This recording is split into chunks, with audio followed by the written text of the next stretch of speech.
বৌমা। হ্যাঁ মা। কটা বাজে দেখেছো? সকালের চাটা মানে আজকে পাবো না। আমি এক্ষুনি বানিয়ে আনছি। ও মা, চা দিয়ে খাওয়ার জন্য পরোটা বানাবো? বানাও পরোটা, কিন্তু নিজের জন্য বানাতে হবে না। কেন? কালকে রাত্রে অনেকগুলো বাসি রুটি আছে, তুমি সেগুলোই খাবে। ঠিক আছে। দাঁড়াও, পুরো কথাটা তো শুনে যাও। বারবার আমার ঘরে এসে আমাকে বিরক্ত করবে না।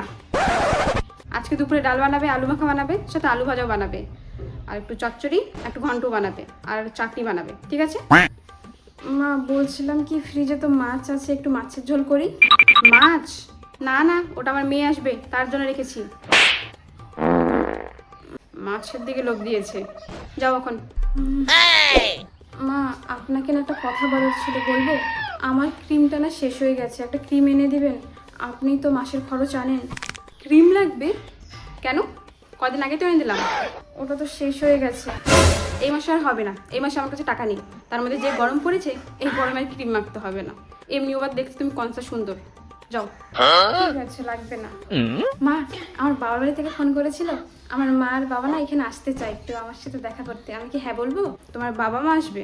ওরা কি জানে না মেয়ের বিয়ের পর বারবার আসতে নেই? আন্ডুক জ্ঞান নেই। মেয়ের বিয়ে দিচ্ছে, দুদিন পর পর মেয়েকে দেখতে আসবে। কেন? তাহলে বিয়ে কেন দিলেন? বিয়ে দেওয়ারই দরকার ছিল না। ভালো মতো বুঝিয়ে বলবে যাতে না আসে। আমি না করে দিচ্ছি। বৌমা, আমার কটা কাপড় আছে, একটু গুছিয়ে দিবে?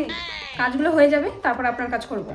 আর আমার হাঁটুর ব্যথাটাও বেড়েছে, বাবুকে বলেছিলাম ওষুধ আনতে, এনেছে? ঠিক আছে, আপনার ছেলেকে বলবো রাত্রেবেলা এনে দিবে। শোনো না বৌমা, রান্না করতে যাচ্ছ? আমার জন্য না একটু ফেনা ভাত করো, অত তেল মশলা খাবার না আমি খেতেই পারি না। সবার জন্য যেটা রান্না করবো আপনাকেও সেটা খেতে হবে। আপনার জন্য আলাদা করে রান্না করতে পারবো না আমি। বৌমা, তুমি আমার সাথে এমন করে কেন কথা বলো? একদিনও ভালো মতো করে কথা বলো না। আপনার সাথে ভালো কথা বলবো, কি করে বলবো বলুন তো?